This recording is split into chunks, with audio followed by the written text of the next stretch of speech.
الرحمن الرحیم۔ میں ہوں ملک محمد علی، پروگرام بات سے بات ملک محمد علی کے ساتھ۔ ایک وقت تھا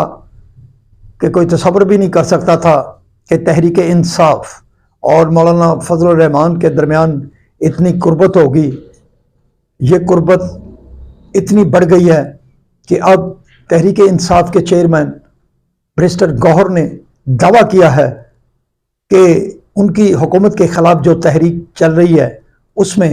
مولانا فضل الرحمان بھی شامل ہوں گے۔ آج کے اس پروگرام میں ہم اس بارے میں آپ کو تفصیلات سے آگاہ کریں گے، اور پیارے دوستوں، جن دوستوں نے ابھی تک ہمارے چینل کو سبسکرائب نہیں کیا، برائے مہربانی وہ ہمارے چینل کو سبسکرائب بھی کریں، لائک بھی کریں اور شیئر بھی کریں۔ اور ہم بات کر رہے ہیں کہ تحریک انصاف اور مولانا فضل الرحمان کے دوران جو ایک جنگ تھی، اتنی عروج پر جنگ تھی، اور بانی تحریک انصاف جن القابات سے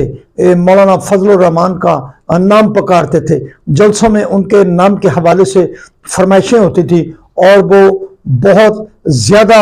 القابات استعمال کرتے تھے، اور اس جلسوں میں مولانا فضل الرحمان کے خلاف تحریک انصاف کے جو کارکنان تھے وہ بڑی واہ واہ کرتے تھے، اور بانی تحریک انصاف بھی وہ الفاظ ادا کر کے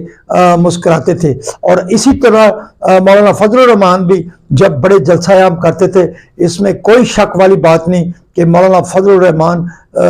جو جلسہ اکٹھے کرتے تھے، جو اجتماع کرتے تھے، جو ملین مارچ کرتے تھے، اس میں واقعی ہی لوگوں کی بہت بڑی تعداد ہوتی تھی، اور مولانا فضل الرحمان بھی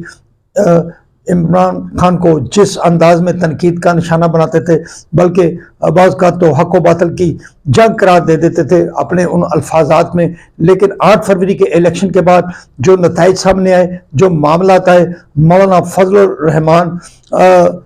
جو انتہائی بددل ہوئے، دل گرفتہ ہوئے، انہوں نے اپنے سابقہ اتحادیوں کو بھی چھوڑ دیا۔ اپنے سابقہ اتحادی میاں محمد نواز شریف اور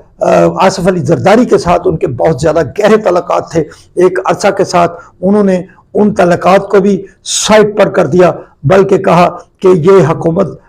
مینڈیٹ ملا ہی نہیں اس حکومت کو۔ بہرحال انہوں نے بڑے سارے تحفظات کا اظہار کیا۔ اس دوران جو تحریک انصاف تھی اور مولانا فضل الرحمان کے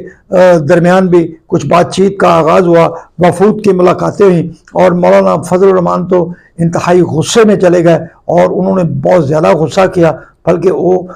کچھ حلقوں سے تو بہت ناراضگی کا اظہار کر رہے ہیں۔ اسی طرح بانی تحریک انصاف کی جماعت بھی بڑے غصے میں تھی اور کہہ رہی تھی کہ فارم 47 میں انہیں شکست دی گئی، فارم 45 میں وہ جیتے تھے۔ بہرحال ان کی قربت آ گئی، لیکن اس دوران تحریک انصاف نے کچھ جماعتوں کے ساتھ اتحاد کر کے ایک تحریک کا آغاز کیا، آئین بچانے کی تحریک کا آغاز کیا۔ بہرحال اب تحریک انصاف کے جو چیئرمین ہیں بیرسٹر گوہر خان، ان کا کہنا ہے کہ مولانا فضل الرحمان کی جماعت کے ساتھ ان کے مذاکرات چل رہے ہیں، اور انہیں توقع ہے کہ ان کی جو حکومت کے خلاف احتجاجی تحریک چل رہی ہے، مولانا فضل الرحمان بھی اس احتجاجی تحریک میں شامل ہوں گے۔ بہرحال اب مولانا فضل الرحمان اور تحریک انصاف کی جو قربتیں ہیں وہ واقعی دیکھنے میں نظر آ رہی ہیں۔ بہرحال اگر مولانا فضل الرحمان اس تحریک میں شامل ہو جاتے ہیں تو پھر اس تحریک کا رنگ اور ہو سکتا ہے، چونکہ مولانا فضل الرحمان کے پاس ایک دلیر کارکن موجود ہیں جو احتجاج کرنا جانتے ہیں، احتجاجی پروگرامات میں آگے آنا جانتے ہیں۔ تحریک انصاف نے بھی بڑے سارے احتجاج کیے، دھرنے کیے، لیکن تحریک انصاف کا جو کارکن ہے وہ کچھ اور انداز کا کارکن ہے۔ بہرحال اب اگر یہ یکجا ہو گیا تحریک انصاف اور مولانا فضل الرحمان، تو احتجاجی تحریک نتائج پتہ نہیں کچھ دے سکتی ہے یا نہیں دے سکتی، لیکن حکومت کو ٹف ٹائم دینے میں ضرور کامیاب ہوں گے۔ سلام پاکستان، سلام اوورسیز، اللہ حافظ۔